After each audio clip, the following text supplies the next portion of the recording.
கர்த்தருடைய பரிசுத்த நாமத்திற்கு ஸ்தோத்திரம்.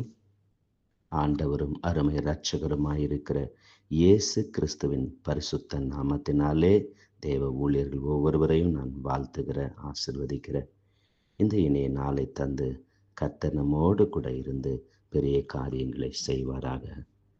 தொடர்ந்து கூட நாம் தியானித்து வருகிற ஊழியர்களுக்கு வரும் சோதனைகளை மேற்கொள்ளுவது எப்படி என்கிற தலைப்பில் நாம் தொடர்ந்து தியானித்து கொண்டு வருகிறோம். இந்த நாளிலும் கூட ஆண்டவர் நம்மோடு கூட இருக்கிறார் என்பதோடு கூட நாம் திடமனதோடு ரோமர் 8:28 அவருடைய தீர்மானத்தின்படி அழைக்கப்பட்டவர்களாய் தேவனிடத்தில் அன்பு கூறுகிறவர்களுக்கு சகலமும் நன்மைக்கு ஏதுவாக நடக்கிறது என்று நாம் அறிந்திருக்கிறோம். தொடர்ந்து இந்த வாக்கின்படியா இதுவரையும் நம்மை நன்மையினால் நடத்தி வந்தார். சோதனை காலங்களிலும் கூட நாம் எப்படி ஜெயமாய் ஆண்டவருக்குள்ள பலனாய் வாழுவது என்பதை குறித்து தியானிக்கும்படியாய் 2 நாளாகமும் 20 யோசபாத் ராஜாவுக்கு வந்த நெருக்கடியான சோதனையின் வேளையில மற்ற ராஜாக்கள் எல்லாம் யோசபாத் ராஜாவோடு கூட யுத்தம் பண்ணி மேற்கொள்ளும்படியாய் சோதனை வரும்போது அந்த அன்பு தாசனாகிய இந்த யோசபாத் ராஜாவும் கூட அவர் தன் சோதனையில எப்படி அவர் ஜெயித்தார் என்பதை குறித்து நாம் இங்க 2 நாளாகமும் 20 நாம் தியானிக்கும்படியாய் நாம் கர்த்தருடைய சமூகத்துல நம்ம ஒப்பு கொடுக்கிறோம். பாருங்க, அவர் எப்படி எதிரியை சோதனையில ஜெயித்தார் என்பதை நாம் வாசிக்கும் பொழுது அங்கு அவர் கர்த்தருக்கு முன்பாக தன்னை தாழ்த்துகிற ஒரு தெய்வீக ஒரு தன்மையை அவர் கொண்டிருந்தவராய் இருந்திருக்கிறார்.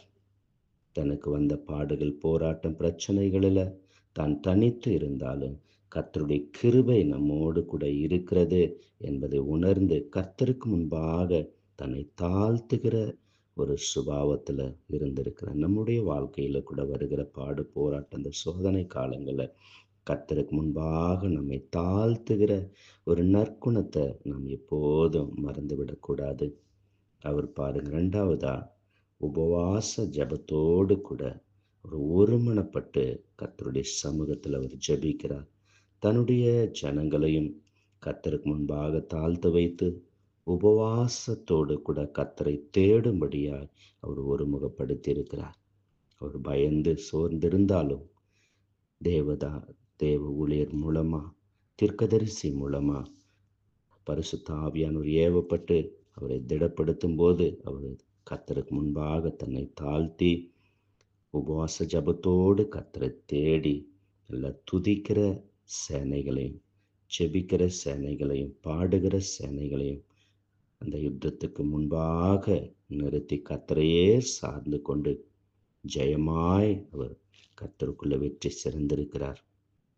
நாமும் கூட நமக்கு வருகிற பாடு, சோதனையில நம் கர்த்தருக்கு முன்பாக தாழ்த்துகிறதோடு, உபவாசித்து கர்த்தரை தேடுகிறதோடு கூட நம் நல்ல துதிகளும், ஸ்தோத்திரங்களும், பாடல்களும், ஆராதனைகளும் அதிகமாய் அவருடைய சமூகத்தில் இருந்து நாமும் கூட ஆண்டவருக்கு முன்பாக நாம் தாழ்த்த ஆண்டவர் கிருபையாய் மனமிறங்கி நிச்சயம் நம்முடைய சோதனைகளில், பாடுகளில், போராட்டங்களில் தேவ ஊழியர்களுக்கு ஆண்டவர் அற்புதம் செய்ய போதுமானவராயிருக்கிறார்.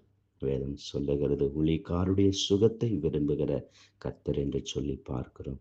தேவன் நம்மோடு கூட இருந்து எல்லா பாடு, போராட்டங்களில், சோதனைகளில் நமக்கு ஜெயம் கொடுக்க ஆண்டவர் போதுமானவராய் இருக்கிறார். வசனத்தின் மூலமா ஆண்டவர் நம்மோடு கூட இடைப்பட்டிருக்கிறார். நம்மளை அர்ப்பணிப்போம், ஒப்பு கொடுப்போம். கர்த்தர் பெரிய காரியங்களை செய்வார்.